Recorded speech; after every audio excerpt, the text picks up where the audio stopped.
Brilliance Audio presents the unabridged recording of The Defector by Daniel Silva. Performed by Phil Giganti. For Marilyn Ducksworth, for many years of friendship, support, and laughter.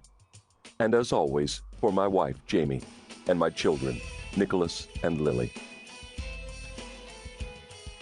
If an injury has to be done to a man, it should be so severe that his vengeance need not be feared. Machiavelli. Part 1. Opening Moves. Chapter 1. Vladimirskaya Oblast, Russia. Pyotr Lushkov was about to be killed, and for that he was grateful. It was late October, but autumn was already a memory. It had been brief and unsightly, an old babushka hurriedly removing a threadbare frock. Now this, leaden skies, Arctic cold, wind-blown snow, the opening shot of Russia's winter without end.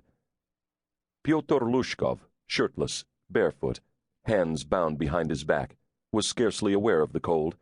In fact, at that moment, he would have been hard-pressed to recall his name.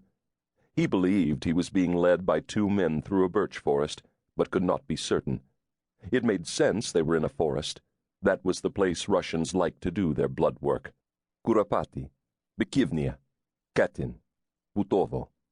Always in the forests. Lushkov was about to join a great Russian tradition. Lushkov was about to be granted a death in the trees. There was another Russian custom when it came to killing, the intentional infliction of pain. Pyotr Lushkov had been forced to scale mountains of pain. They had broken his fingers and his thumbs. They had broken his arms and his ribs. They had broken his nose and his jaw. They had beaten him even when he was unconscious. They had beaten him because they had been told to. They had beaten him because they were Russians. The only time they had stopped was when they were drinking vodka. When the vodka was gone, they had beaten him even harder. Now he was on the final leg of his journey, the long walk to a grave with no marker. Russians had a term for it, Vysshaya mera, the highest form of punishment. Usually it was reserved for traitors, but Pyotr Lushkov had betrayed no one. He had been duped by his master's wife, and his master had lost everything because of it. Someone had to pay. Eventually, everyone would pay.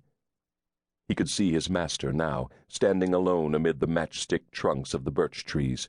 Black leather coat, silver hair, head like a tank turret. He was looking down at the large-caliber pistol in his hand. Lushkov had to give him credit. There weren't many oligarchs who had the stomach to do their own killing. But then, there weren't many oligarchs like him. The grave had already been dug. Lushkov's master was inspecting it carefully, as if calculating whether it was big enough to hold a body.